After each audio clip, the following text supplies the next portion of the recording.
Welcome to the Preet's passion. Hello friends, आज हम देखेंगे व्हाट आर गेइंग और मैट्रिक्स। गेइंग और मैट्रिक्स क्या होता है? The ore mined from the earth crust contains some unwanted substances और impurities such as sand, rocky, clay material. ठीक है, तो गेइंग और मैट्रिक्स उन इम्प्योरिटीज़ को बोला गया है जो माइनिंग के वक्त जब ज़मीन की गहराई से ओर्स को निकाला जाता है तो उन्हीं के साथ बाहर आती है। ठीक है, ज़मीन से जब ओर को खुदाई करके बहुत गहराई तक खुदाई करके बाहर निकाला जाता है तो उसके साथ बहुत सारी इम्प्योरिटीज़ बाहर आ जाती है। उन इम्प्योरिटीज़ को ही गेइंग और मैट्रिक्स बोलते हैं। ठीक है, तो वो जो इम्प्योरिटी होती है साथ में मिट्टी, पत्थर, क्ले, वो सारा इम्प्योर मटेरियल को क्या बोलते हैं? गेइंग और मैट्रिक्स। ठीक है, दीज सब्सटेंसेस आर कॉल्ड गेइंग और मैट्रिक्स, तो इन्हीं को हम बोलते हैं गेइंग और matrix. The process of removal of gangue particles from the ore में से, ये जो ओर अब हमने निकाला जिसमें हमारा बहुत सारा मेटल होगा अंदर, ठीक है, इसके साथ बहुत सारी गंदगी भी है, इम्प्योरिटी भी है, सैंड है, रॉक है, क्ले मटेरियल है, सब कुछ है इसमें। तो ये जो गंदगी है इसे साफ़ करेंगे, क्लीन करेंगे और इसमें से मेटल को बाहर निकाल देंगे।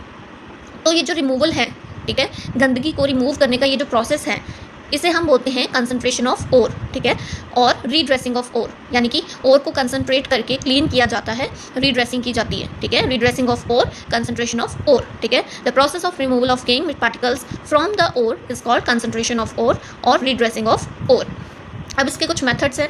मेथड्स की अगर बात करें तो फर्स्ट मेथड है हाइड्रोलिक वॉशिंग। ठीक है, तो वो जो ओर होता है जो गंदगी से भरा हुआ बाहर आता है मिट्टी से, उसको वॉश करते हैं हाइड्रोलिक वॉशिंग से। हाइड्रोलिक वॉशिंग में वाटर का यूज़ होता है। ठीक है, हाइड्रो जो वर्ड है ये वाटर को रिप्रेजेंट करता है। फ्रोथ फ्लोटेशन प्रोसेस, फ्रोथ यानी कि झाग, ठीक है, झाग का इस्तेमाल करके ओर को क्लीन करके उसमें से मेटल बाहर निकालते हैं। मैग्नेटिक सेपरेशन यानी कि मैग्नेट का इस्तेमाल करके भी मेटल को सेपरेट किया जाता है ओर में से और गंदगी साइड में हो जाती है।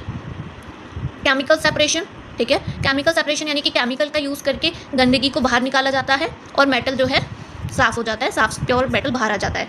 ठीक है, मैग्नेटिक सेपरेशन कब यूज़ कर सकते हैं? मैग्नेटिक सेपरेशन हम तब यूज़ कर सकते हैं अगर ओर के अंदर जो मेटल है, ठीक है, ओर के अंदर जो मेटल है वो फेरस मेटल है। फेरस मेटल कौन से होते हैं? जो मैग्नेट से अट्रैक्ट होते हैं, जिनमें आयरन होता है, वो मेटल फेरस मेटल उन्हें फेरस मेटल बोला जाता है। तो फेरस मिनरल यानी कि उनमें आयरन होता है और जिसमें आयरन होता है वो मैग्नेट से अट्रैक्ट होता है, मैग्नेट से चिपक जाता है, जिसकी वजह से मैग्नेटिक सेपरेशन का भी इस्तेमाल किया जाता है इम्प्योरिटीज़ को रिमूव करने के लिए।